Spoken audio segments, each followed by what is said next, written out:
Yo, what the fuck is goody, guys? It's your boy Gingerbread D, or Dom, from ADHD Entertainment. How the fuck y'all doing? Today is a story time that takes place in 2019. So, it all starts off as a regular day. I plan to spend the night at Clayton's house, or Clay's house, or Claymore's house, to be exact. So I go to plan to spend the night there. I get there, and let's just fast forward into where it's kind of interesting. So, Clay's dad goes to sleep at about 10. And he is a heavy sleeper, and we'll get into that in a bit. So, Clay and me decided to trip on DXM. If you don't know what DXM is, which I'm assuming you do if you've seen my other video, it's basically an over-the-counter cough medicine that if you take enough, you get high. So, basically, me and him take 5 each. And come an hour, and it's starting to kick in, but it's not like we're tripping. It was more like a stimulant effect, because we usually have to take, like, a lot more to actually trip. However, shit goes downhill, and we'll get to that in a second. So, come midnight, Clay has 2 of his friends walk in. I knew the girl, but I didn't know the guy, and I only met the girl, like, 2 other times besides this, and the guy I just met that night. So, let's just call, we obviously can't use real names, so let's call the girl Sally, and let's call the guy, Doug. So, Sally and Doug, show up, and they're like, yo, what's good? Dap us up. And they're like, yo, you trying to go smoke? We're like, sure. So we go out into the garage, and they pull out this backwood, right? I take 5 hits off of the blunt. Clay takes, like, 4. And yeah, we finish it. And then we go into the room, and this is where shit gets fucky. So this is where I start stumbling, my vision's vibrating and shit, my heart's racing like a racehorse, and I know how I am with a panic attack, right? I get panic attacks all the time. They can feel like you're having a heart attack, but this was not a panic attack. My heart rate was just fucked. Like, you could tell, I could just tell this wasn't normal anxiety. Like, this was something else. So we go into Clay's room. We put on Mac and Devin Go to High School. It's a funny movie, funny stoner movie with Snoop Dogg and Wiz Khalifa. You should check it out. Anyway, that's besides the point. I lay down, Clay sits in the chair, and the other 2 sit on the bed, like, at the foot of the bed, by me, like, on the sides of me. And all of a sudden, they just start checking their heart rate with the Fitbit. Like, Doug had a Fitbit. And they check their heart rate, and the normal is, like, 60 to 100 beats per minute, I believe. Their hearts were going at 170, and they were acting normal. But then, the minute they said, what the fuck, why is our heart rate so high? That's when my legs shot up, like, on their own. Like, I didn't raise my legs. Like, I raised my legs to the ceiling, but I didn't do it on purpose. Like, it was almost like my body manually did that, or automatically did that, sorry.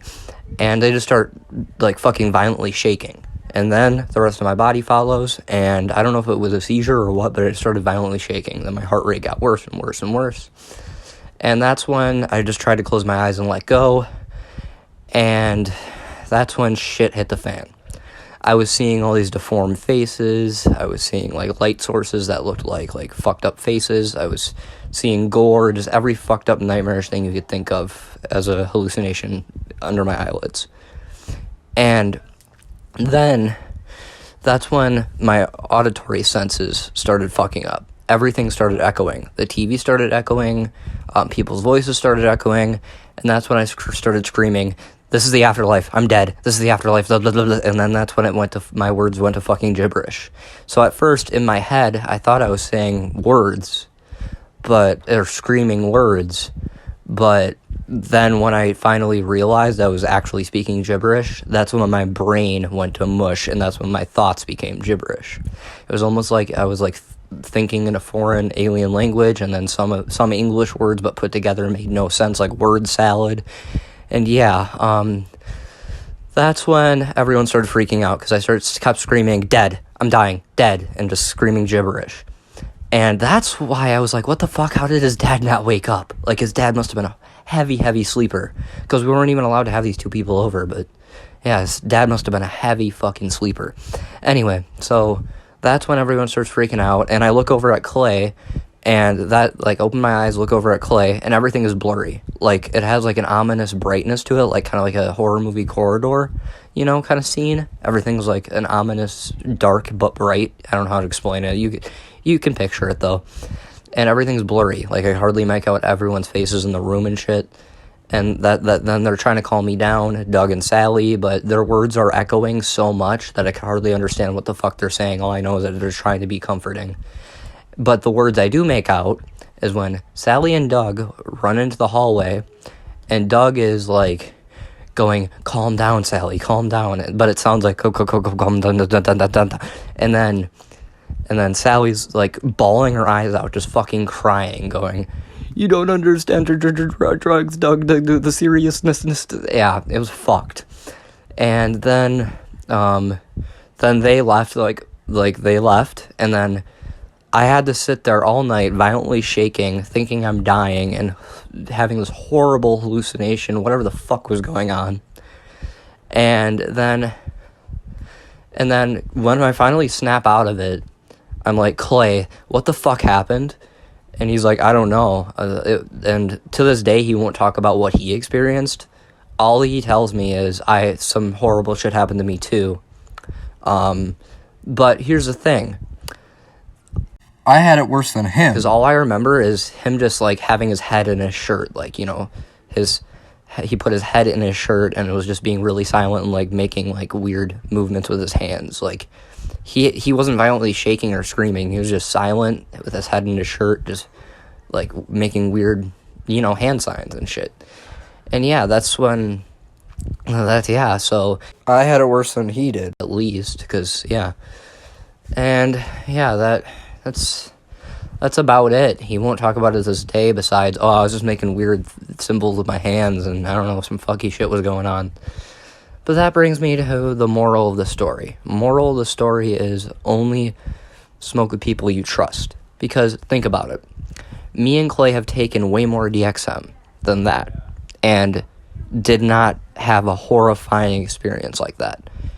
And so honestly, and the way that Doug and Sally were acting so mysteriously and sketchy about it, and how they were acting normal, and we were fucked up, and felt like I was nearly dead, and how their heart rates were fucked up, but they were acting normal, at least more normal than us.